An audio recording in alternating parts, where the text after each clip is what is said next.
모두 합장하시기 바랍니다. 행복 시작 불행 끝. 성공 시작 실패 끝. 승리자 붓다 축복의 땅에 오신 것을 환영합니다. 아미타불.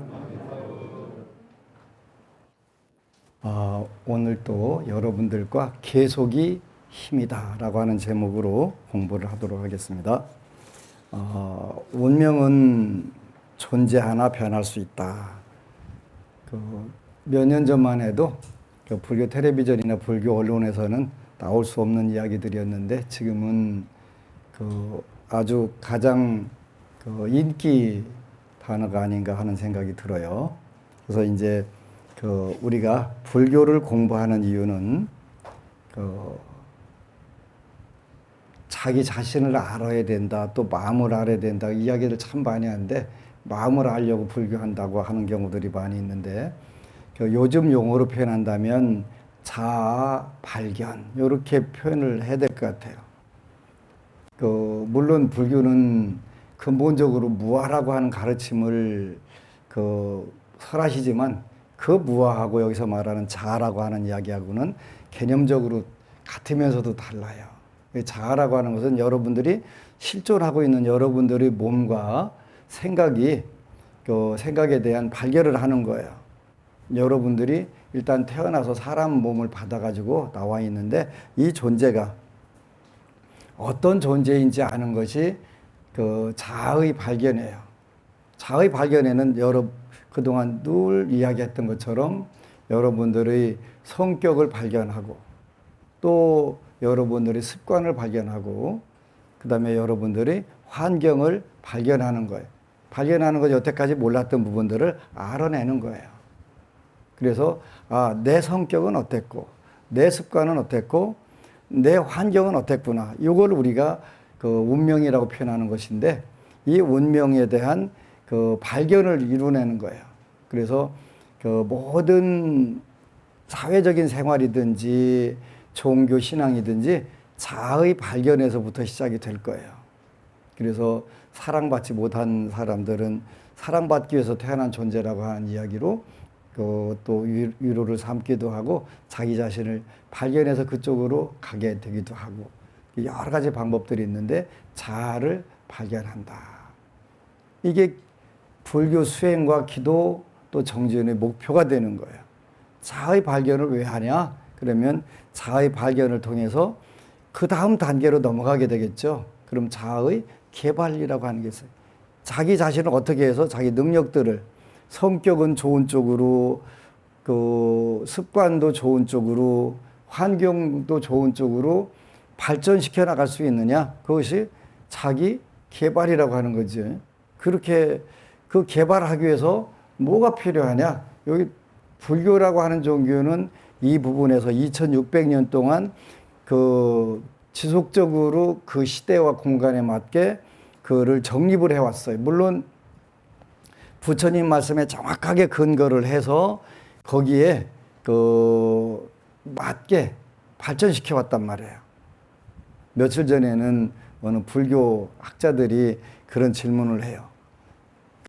역대 고승 또 용수보살이라든가 보살이라고 칭호를 받는 분들은 왜 중생들을 위해서 그렇게 고민을 하실까요? 이런 이야기를 하는 거예요.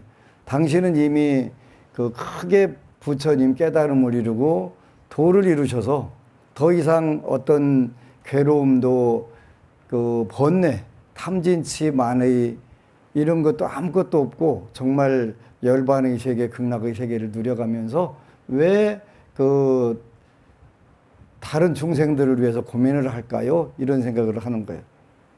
나도 그게 늘 궁금했다. 지장경 읽어가면서 석가모니 부처님과 지장보살님, 관세음보살님 이런 분들은 중생이 뭐가 이쁘다고 그 고민을 하셔가면서 피로와 괴로움을 받아 하지 않고 그렇게 그 중생들을 구제하려고 세세생생 성부를 포기하시고 그럴까? 근데 그 질문을 용수보살이라고 하시는 분이 십주비바사론이라고 하는 논에서 이행도와 난행도라고 하는 가르침을 통해서 모든 중생들이 이행도 쉽게 모두 쉽게 그 불보살님들이 세계로 들어가는 그런 방법을 그 침이 마르고 닳도록 입안이 쓰도록 말씀을 하셨단 말이에요. 그래서 염불을 하고 정토신앙을 해야 된다 이런 말씀을 하셨단 말이에요. 그 왜 그렇게 하셨냐라고 그걸 묻는 거예요. 그거는 그 우리가 아라한이 되고 벽지불이 되고 보살이 되면 중생들 이 땅에 온 사명들이 바뀌어지는 거예요. 오로지 중생들을 구원을 해서 사막도로부터 벗어나게 하기 위해서. 그렇게 하기 위해서 그런 거예요. 그래서 이 부분들이 이제 여러분들이 지장경을 꾸준히 읽다 보면 가장 가까이 자기 자신 또 가족들부터 사랑하는 마음들이 생기게 돼요. 그 사랑하는 마음이 생기고 그게 점점 더 그 마음이 커지니까 궁극적으로는 무연대자 이렇게 표현해요. 무연대자. 없을 무자에다가 인연연자. 인연이 전혀 없는 그런 중생들한테도 자비를 베푸는 것이 진정한 자비다. 그래서 무연대자. 동체대비 그러는 거예요. 지장보살님이 왜 어려운 길을 왜 가시는 거야? 그랬더니 동체대비. 관세음보살처럼.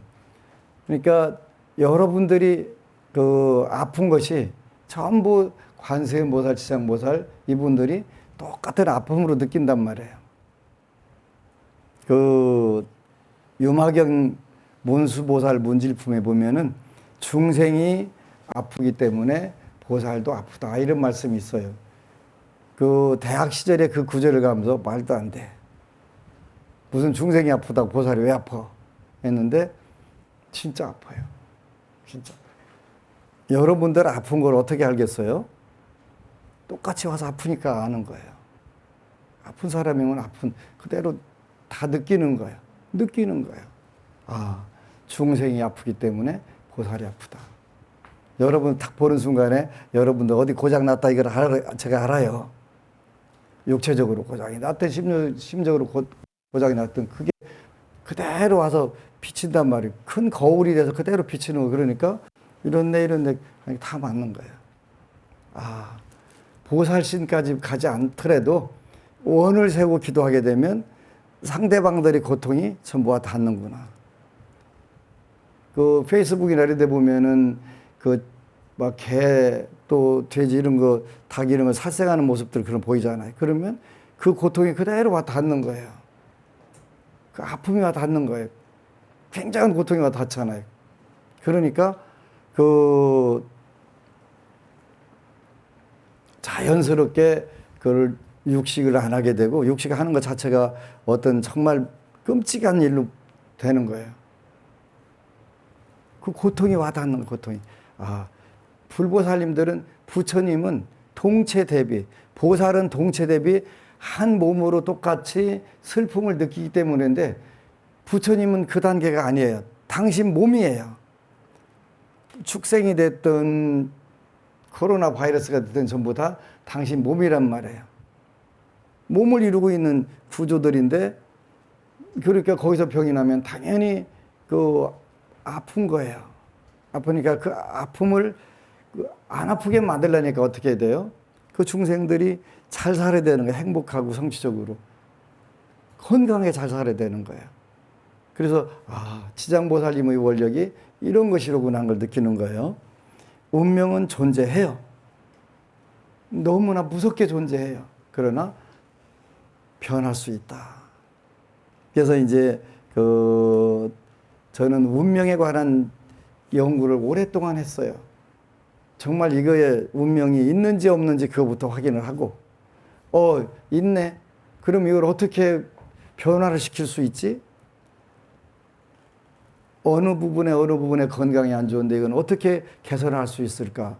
그것뿐만 아니라 행복할 수 없는 사람도 있고 성공할 수 없는 사람도 있어요. 운명에는 그런 사람들이 있어요. 운명에. 많은 분들이 행복할 수 없는 사람은 없고 성공 못하는 사람도 없다고 하는데 현실적으로는 존재해요.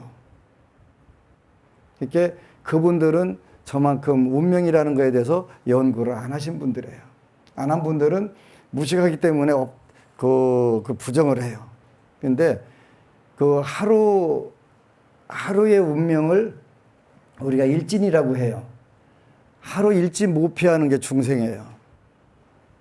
전에 밥 먹고 할 일 없을 때는 너 몇 년, 몇 월, 며칠 날 죽는다? 내가 일러줘요.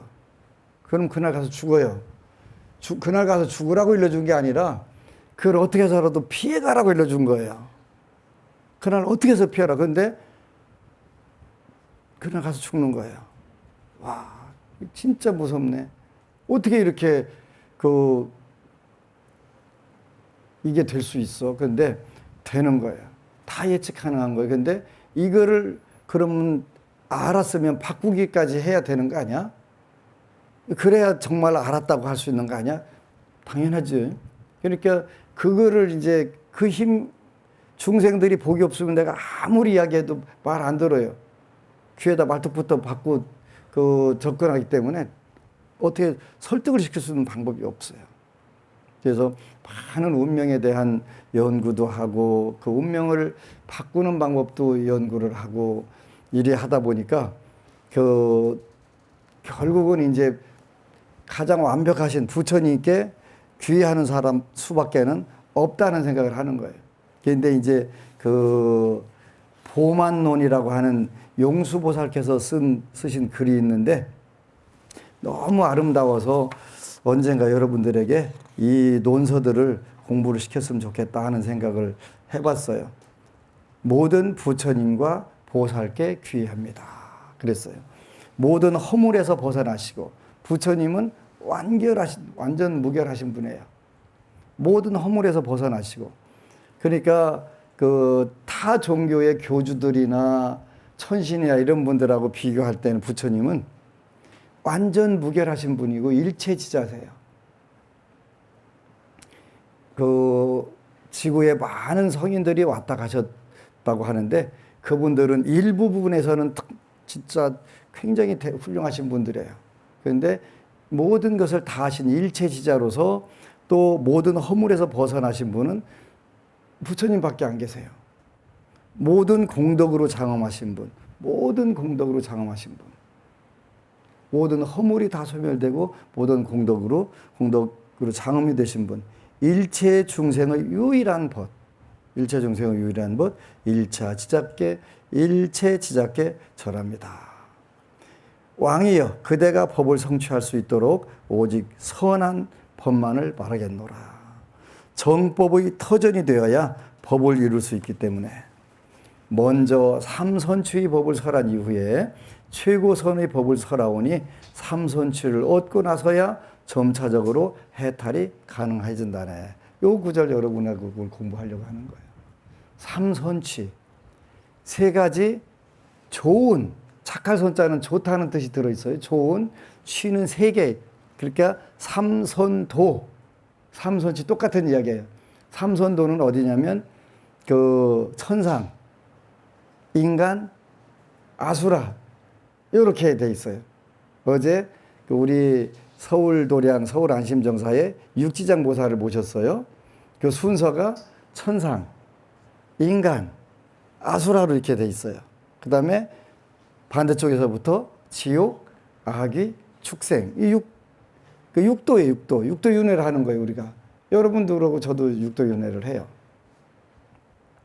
하면서 요 6곳을 계속 돌아다니는 거예요.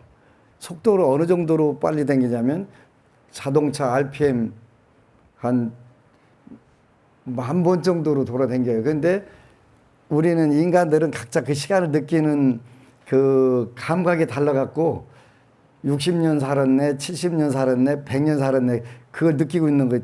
근데 자동차 RPM 만보다 더 빨리 돌아가는데도 지금 여기 앉아가지고 100년 따지고 있는 거예요. 감각상으로 그 느끼고 있는 거예요. 이게 그 삼선취는 천상계, 인간계, 아수라계예요. 아수라계. 여기 아수라는 사실은 사는 모습은 제일 멋져요. 아수라는 정치 지도자들, 경제계의 그 재벌그룹 오너들 또 이분들이 아수라예요. 그러니까 이분들이 여러분들 보통 사람들보다 사는 게 훨씬 화려하게 살아요. 화려하게 사는 대신에 늘 극단적인 투쟁을 해야 되는 거예요. 그 삼선치. 근데 그 여러분들이 일단은 여러분들 생활이 여기 뭐라고 했냐면 먼저 삼선치의 법을 설한 이후에 최고선의 법을 설하오니 삼선치를 얻고 나서야 여러분들 현실 생활이 천상, 인간, 아수라. 이제 인간은 여기 됐네요. 그래 인간이 됐는데 여기서 말한 인간도 행복한 인간 말하는 거예요. 행복한 인간. 행복한 천상세계, 행복한 인간세계, 행복한 아수라세계. 행복을 먼저 성취를 해야 삼선치를 얻고 나서야 그 다음에 점차적으로 해탈이 가능해진다네. 이게 부처님 위대한 법이에요. 나는 그냥 어느 땐가 앉아 있어가지고 탁 터져가지고 그냥 해탈해야 되겠네. 이게 안 된다는 거예요. 안 된다는 거예요. 안 돼요. 안 돼요. 그건 석가모니 부처님께서도 안 된다고 그렇게 안 된다고 하셨고, 그 석가모니 부처님의 후신이라고 일컬어지는 인도에는 용수보살, 중국에는 천태지자대사, 요분들이 다 말씀하셨단 말이에요. 먼저 삼선치, 천상락과 인간락과 그 아수라락을 성취하고 나서야, 얻고 나서야 점차적으로 해탈이 가능해진다네. 그러니까 여러분들이 어떻게 살아야 돼요? 불자는요, 행복하게, 성공적으로, 건강하게, 모든 것이 다 잘 되게, 이렇게 일단 그거를 성취해야 된단 말이에요. 그런데 그 지장경에 보니까 전세에 많은 업이 있어가지고 그 업으로 끌려가기 때문에 당장에 지장경을 읽어도 전생에 업에 끌려다니면서 괴로움을 받는 경우들이 있다라고 말씀하셨단 말이에요. 그게 그렇게 돼요. 그러니까 그걸 우리가 먼저 차단해서 삼선치, 천상락과 인간락과 아수라락을 얻고 나서야 점차적으로부터 이제 그 해탈이 가능해진다는 거겠네요. 선치란 뭐냐? 이렇게 또 이렇게 물어보니까 행복이다 그랬네, 행복. 그렇게 불자는 어떻게 살아야 된다? 행복하게 살아야 된다. 행복하게 살아야 된다. 최고선이란 해탈이니 그 성취를 요약하면 신심과 지혜라네. 이렇게 이제 구체적으로 그러면 행복을 뭘로 얻을 수 있어? 이렇게 그 자문자답을 하신 거예요, 용수보살께서. 선취란 행복, 부자는 행복해야 된다. 그리고 최고선, 점점 더 여러분들의 행복이 쌓이고 커져가지고 나만 행복한 게 아니라 동체 대비, 무연대자, 나하고 아무 인연 없는 중생들도 다 행복했으면 좋겠네. 그게 생명을 가진 존재는 전부 다 행복했으면 좋겠네. 이 마음으로 자꾸 켜나가는 거예요. 그러니까 그 어느 법우가, 법안스님은 육식 같은 거 안 해 그렇게. 에이, 그런 게 어디가 있어. 나는 우주를 다 줘도 육식 안 한다니까요. 내 살 내가 먹는 거고 똑같은 느낌을 갖는데 그걸 왜 먹어요, 그죠? 그리고 그 아픔이 와닿는데 어떻게 먹어요, 그거를요? 얼마 전에 어느 법우가 인터넷 우리 카페에 물었더라고요. 자라는 애기들한테 이 애기들이 고기를 너무 좋아해서 해주자니 안 해주자니 고민이 자연스럽게 되지요. 전에 어느 분이 저 건강하라고 꿀을 갖다 줬는데 이거 어떻게 처리해야 되지? 어떻게 처리하지? 남들한테 주면 꼭 독약을 주는 기분이 들고 이거 줘야 돼 말해야 돼. 저 고민 엄청 시리하고 하다가 결국은 그냥 너는 아직 거기까지 안 갔으니까 먹어라 하고 줬어요. 먹어라. 근데 안 맞으면 먹지 마라. 그러니까 내가 상대방이 좋아하는 꿀을 주더라도 내가 나한테 안 좋은 걸 주니까 이거 독약인데 이 생각이 드는 거예요. 그런데 부자들이 누가 그 친정어머니가 그 딸 건강하라고 염소 무슨 액기스 내가 가지고 왔다고 갑자기 스님 제가 어지럽고 굉장히 아파요. 그래서 너 뭘 먹는데 비린내 난다? 그러면 그거 해가지고 먹었다는 거. 근데 3봉지 먹었는데 죽어도 못 먹겠어요. 그냥 옆에 집 줄까요? 그러길래. 아니, 옆에 사람 먹고 죽으라고? 너 건강에 안 좋은 걸 옆에 사람 어떻게 줘? 갖다 버려야지. 내가 그 얘기를 하고 나서 막상 꿀을 이거 버려야 되나 줘야 되나 나 고민 많이 했어요. 근데 선취란 행복이며 성공이란 해탈이니 그 최고의 선이란 해탈이니 그 성취를 요약하면 행복해지고 해탈하려면 뭐가 필요하냐 이 두 가지가 필요하다고 했는데 신심과 지혜라고 표현했어요. 여기서 말한 신심은 보시, 지계, 인육, 정진, 선정 이 5가지를 신심이라고 표현하는 거예요. 오바람일 바라는 거예요. 그 다음에 지혜. 근데 이 신심은 또 방편이라고도 표현해요. 방편이니까 어떤 내가 뭐 수월하게 하는 수단 이런 뜻이 아니에요. 가장 지혜로 쉽게 접근할 수 있는 방법 요거를 방편이라고 하는 거예요. 무슨 상대방 속이고 얼르고 뺨치고 하는 거 이런 거 방편이라고 하는 게 아니에요. 그래서 중국말로는 편리가 방편이에요. 여러분들이 지혜롭게 사는데 필요한 게 뭐냐면 그 방편이고 요 신심이란 말이에요. 그게 5가지가 보시, 지계, 인육, 정진, 선정 요 5가지다. 그래서 신심과 지혜가 꼭 필요하다. 근데 많은 분들이 나는 막 입만 열으면 나는 부처님을 믿습니다 하는데 하는 짓은 사기꾼이에요. 결국은 신심이 아니에요. 부처님을 욕보이는 것뿐만 아니라 그건 세세생생 무간지옥에 가라 업을 짓는 거예요. 부처님 팔아갖고 도둑질하는 거예요. 이건 진짜 무서운 거예요. 부처님 팔아갖고 시장에 나오잖아요, 그지? 오무간지옥 가는 거, 아이 지옥이 어디 있어? 그러니까 무식하면 모르는 거예요, 그지? 이 공간에 지금 스마트폰에 필요한 전파가 꽉 차 있어요. 여러분들 인지를 못하지? 언제만 인지하냐면 여러분들이 스마트폰 켜갖고 통화할 때나 와이파이 할 때만 전파가 있다는 걸 아는 거예요. 그것도 도구를 해서 특수한 도구, 스마트폰이라는 특수한 도구를 통해서 아는 거예요. 현재 이 공간에 그 전파가 가득 차 있어요. 극초단파가. 전혀 못 느끼잖아요. 그지? 못 느낀단 말이에요. 그러니까 인과가 어디 있어? 지옥이 어디 있어? 이 안에 다 있다니까요. 있는데 본인이 그걸 감지를 못하는 거예요. 전혀 인지를 못하는 거예요. 그래서 그 신심과 지혜가 꼭 필요해요. 그런데 신심을 나쁜 데다가 하는 건 절대 하면 안 돼요. 견강부회하면 어거지로 끌어맞췄고 자기 정당화를 시키기 위해서 하면 안 된다는 뜻이에요. 신심이 있어야만 법에 의지하고 지혜를 갖춰야만 바르게 이해하니 이 2가지 중에 핵심은 지혜이다.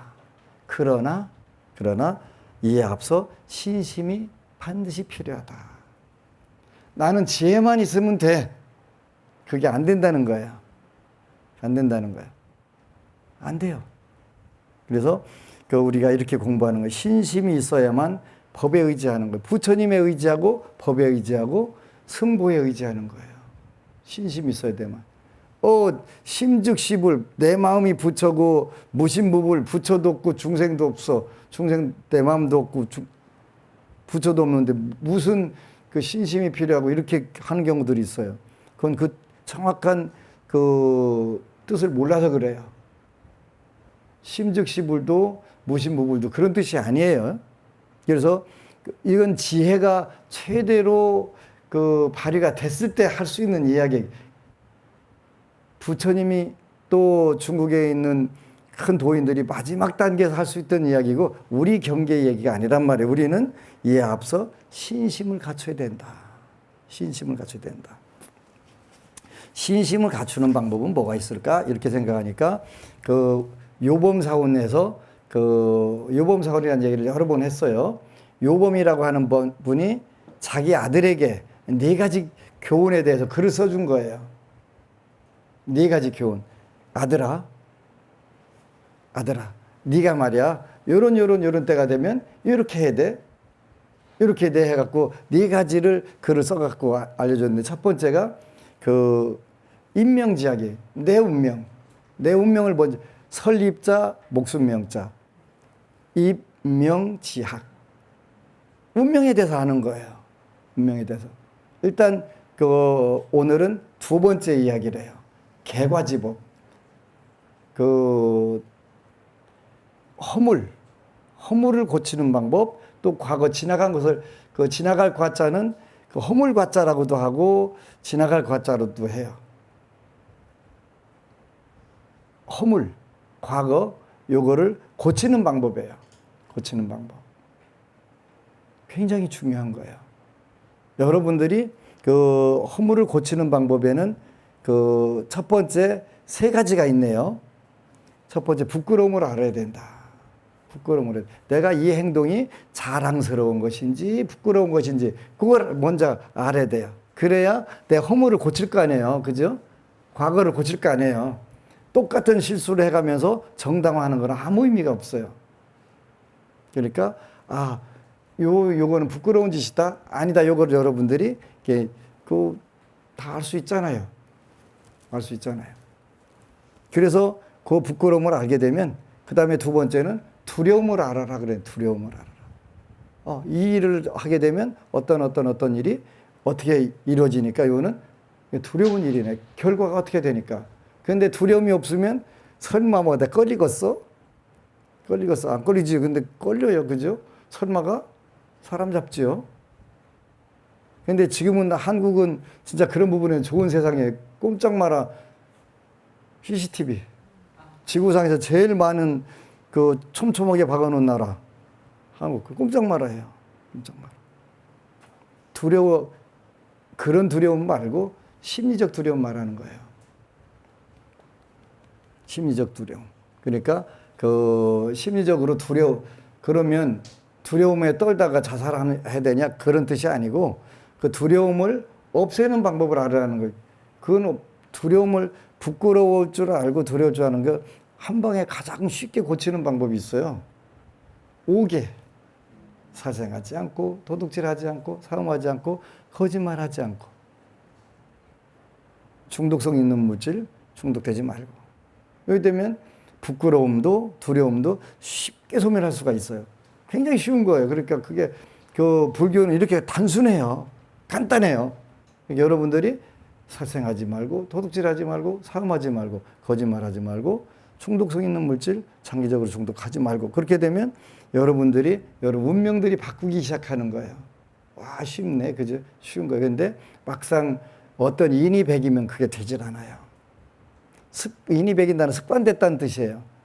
하다못해 담배를 끊으려고 해도 그게 그렇게 어렵게 느껴지는 것이 습관이 되면 그 습관이 제2의 천성이 되기 때문에 그래요. 그리고 세 번째는 허물을 고치는데 용감하라고 되어 있네요. 첫 번째 부끄러움을 알고 두 번째 두려워할 줄 알고 세 번째 허물을 고치는데 용감해야 된단 말이에요. 불교에서는 이 부분에 굉장히 처절한 방법이 있어요. 그게 그 포살과 자자라고 하는 방법이 있어요. 자기가 부끄러운 일, 또 두려운 일, 이거를 저지른 것에 대해서 부처님 당시에는 보름마다 그 자기가 드러내고 참여를 하는 그런 프로그램이 있었어요. 그러니까 이거는 뭐냐, 허물을 고치는데 용감하고, 그걸 이제 그 공산주의 사회에서는 이걸 써먹은 게 뭐냐면 자비판이라는 거예요. 그죠? 자비판. 근데 나는 이런 잘못을 했습니다. 이거를 불교 전문 용어로는 발로 참회. 펼 발자 노출할 노자. 드러내서 참회한다. 그러면 똑같은 일 두 번 하기 쉽지 않잖아요. 어렵잖아요. 그러니까 발로 참회한다. 이렇게 표현하는 거예요. 그거를 그 천주교에서 가져가 갖고 잘 써먹는 게 뭐예요?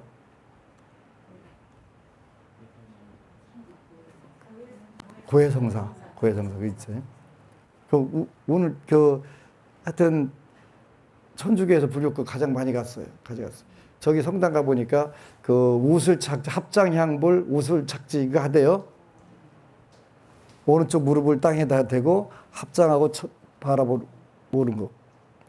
그게 그 불교 예법이에요. 그리고 깃발 꽂는 것은 무속에서 가져갔어요. 그지? 다 가져가서 좋은 걸 다 가져갔어요.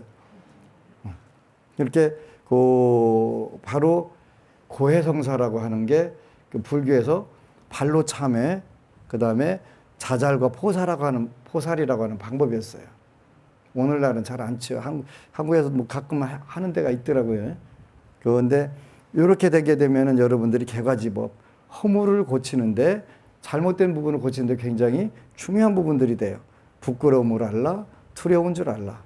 허물을 고치는데 용감해라. 용감해라. 근데 이제 그걸 일단 먼저 알아야 돼요. 그죠? 알고 나가지고 그 다음에 그 고치는 방법이 구체적으로도 나와요. 그 첫 번째로는 행동으로 고치는 거예요. 행동으로. 아, 내가 행동으로 어떤 부분이 꼭 잘못되니까 이거 고쳐야 되겠다. 그런데 고쳐지더라고요. 제가 지금부터 한 20년 전쯤에 어느 분이 왔어요. 초파일 다음날. 스님 저 좀 살려주세요. 어떻게 살려줄까? 물었더니 왜 그러냐 물었더니 술만 먹으면 그 한 달에 20일 주기로 광기가 나온대요. 술 먹고서 주로 뭘 하냐면 부인을 두들겨 패는 거예요. 갈비뼈도 부러지고 어디 콧뼈도 부러지고 그냥 눈탱이 밤탱이 바깥에 나가도 못하고 막 이렇게 그냥. 근데 깨고 나면 모른대. 미치는 거예요. 그래서 그럼 비디오라도 찍어봐. 갖다가 이렇게 놓고 요즘 몰래카메라 많으니까 근데 20년 전에 몰래카메라가 없었어요. 그래가지고 그 절에서 20일간 3주간 같이 살았어요. 대서빙 해가면서. 근데 집에서는 완전 폭군이에요. 부인이 밥 해다 놓고서 완전히 그 남편에게 옛날에 조선시대 때는 남편의 밥상을 어떻게 했냐면 거한잼이라고 그래서 밥상을 이렇게 들고 갔대. 이렇게 해야 먹는 거야, 그지? 거한잼이가 뭐냐면 요 눈썹에다가 밥상을 맞춰가지고 공경한다고 가지가. 여러분은 그런 사회에 안 태어난 것 굉장히 다행인 줄 아셔야 돼. 그때 부려먹어갖고 지금 남자들이 쎄 빠지게 일하는 경우들 많아요. 그죠? 부인들은 그 저희 어디 강변 카페 가갖고 그 분위기 가고 밥 먹고 살 빼러 돌아다니고 남편들은 직장 가서 숟가락이라고 하는 거. 그때 그 옷 받느라고 하는 부분도 있어요. 그러고 사는 거예요. 그래서 근데 이제 그 절에서 오래 살았으면 좋겠다. 얼마나. 근데 한 번도 안 해봤다는데 콩나물국도 그렇게 잘 끓이고 반찬도 밥도 그렇게 잘하는 거예요. 전생에 절에서 살았었던 것 같아요. 그래가지고 이제 행동으로 고치는 거예요. 행동으로. 술을 끊어야 되잖아요. 술 때문에 그 일이 벌어지니까. 절에는 당연히 술 없으니까 술 끊죠. 근데 이제 그때 나는 나 자신을 믿는다라는 구절을 그 화장실에다 써놨는데 그걸 보고서 이분이 크게 깨달아가지고 이제 술을 끊었어요. 술도 끊고 굉장히 엄청나게 좋아졌어요. 행동으로 끊는 거예요. 그게 이제 어떻게 끊게 되냐면 그 술을 보면 돌아선다. 술을 보면 돌아선다. 그래갖고 그걸 주문을 만들어갖고 하루에 1000번씩 해가지고 그 우리 시골 고향에 가면 한산이라는 곳에 가면 소국주라고 하는 유명한 술이 있어요. 그래서 그 한 병 사가지고 가갖고 이리 와. 이게 되게 좋은 술이야. 딱 보더니 술을 보면 돌아선다. 10m에서 딱 재보면 정확하게 10m예요. 10m 밖에 접근을 안 하는 거 술병 있는 데는요. 행동을 통해서 고치는 거예요. 술병만 보이면 10m 이상 절대 접근 안 하니까 자동. 무슨 레이저 이게 측정기가 있나 봐요. 딱 끊었어요. 그래서 첫 번째가 행동으로 끊는 거예요. 두 번째 이치를 통해서 고치는 게 있네. 행동 또 이치로. 이치를 생각해봤고, 이분 너무 멋진 거예요. 그 집에 가면 폭군이에요. 그때만 해도 자녀들이 어리니까 맞짱도 못 뜨고 아직 작으니까 그잖아요. 일방적으로 그냥 폭행을 당하는 거야. 근데 이때 또 주문을 만들어갖고 내 가족이 최우선이다. 밖에 나가면 박 선생 사람 너무 좋아. 근데 집에만 가면 획가닥 해가지고 완전히 막 집이 살벌한 지옥대 바뀌는 거야. 그러니까 내 가족이 최우선이다. 이 생각을 계속 하루에 또 1000번씩 만들으니까 이제 가족들에도 잘해줘야 되겠지. 이치로. 가족한테 왜 잘해야 돼? 이치로 허물을 고친 거예요. 가슴과 마음으로 고치기. 가슴과 마음으로. 그지? 가슴으로 마음으로. 이렇게 젊어서는 부부가 사랑으로 사는데 그 늙어서는 그냥 서로 그 안타까워서 산대. 그지? 그런 노래 있었잖아요. 젖은 손이 애처로워 살며시 잡아본 손길. 그지? 거칠어졌지. 그지?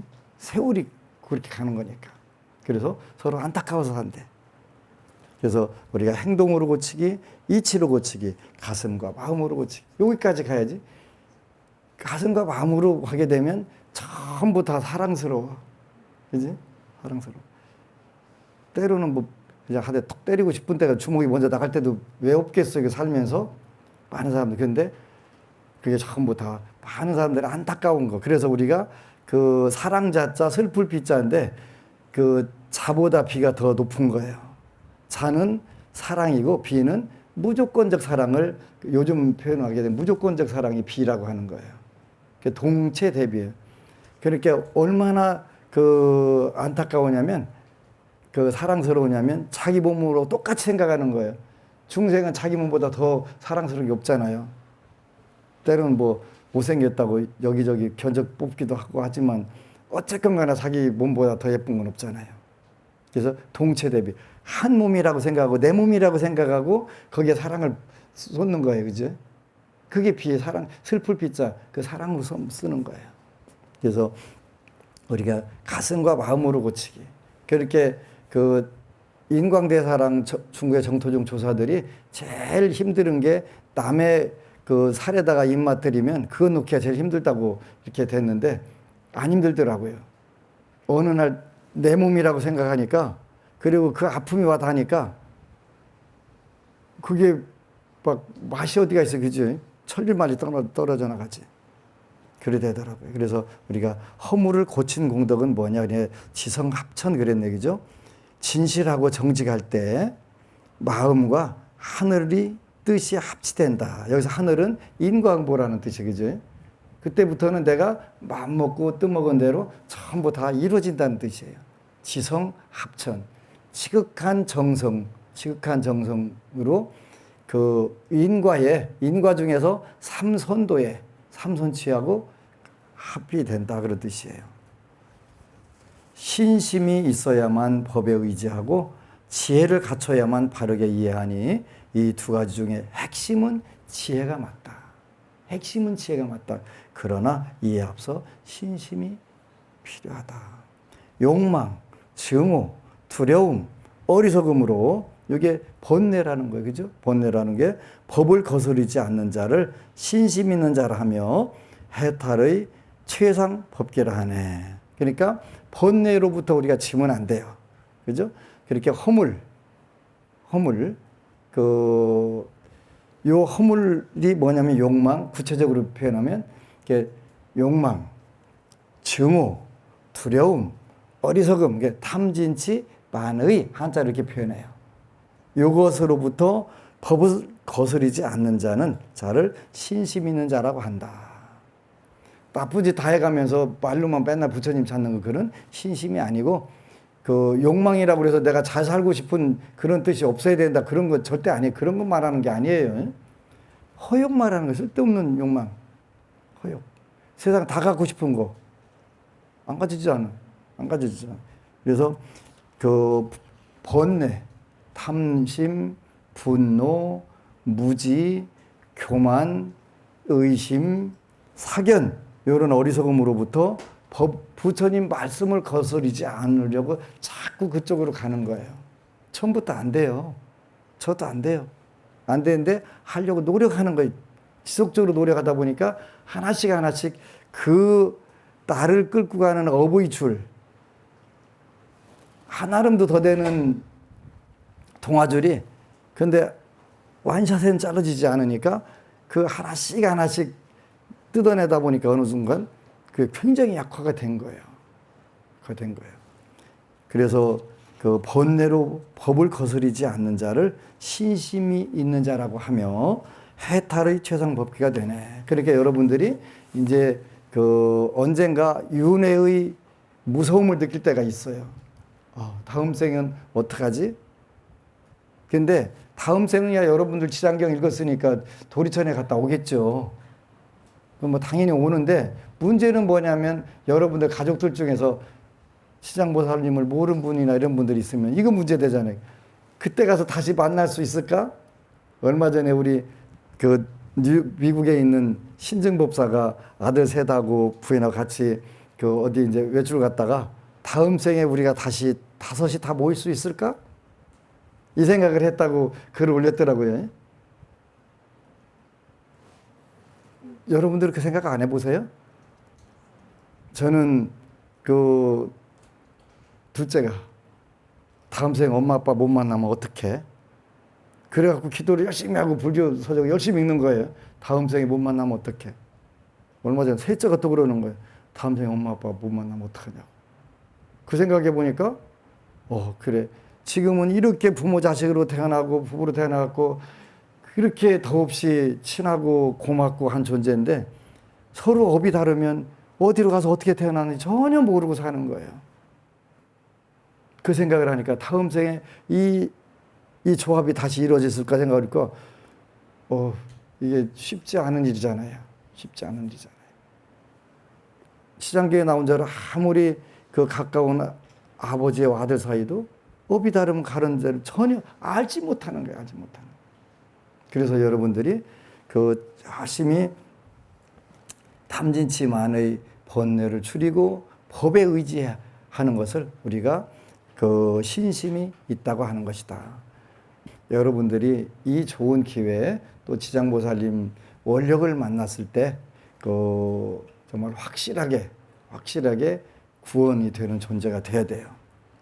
그래서 몸과 말과 생각의 행위 모두를 잘 살펴 나와 남에게 이로운 바를 알아 항상 실천하는 그는 현명한 자라네. 신심 있고 현명한 불자 되시기를 간절히 축원합니다. 아미타불. 그리고 여러분 사랑합니다.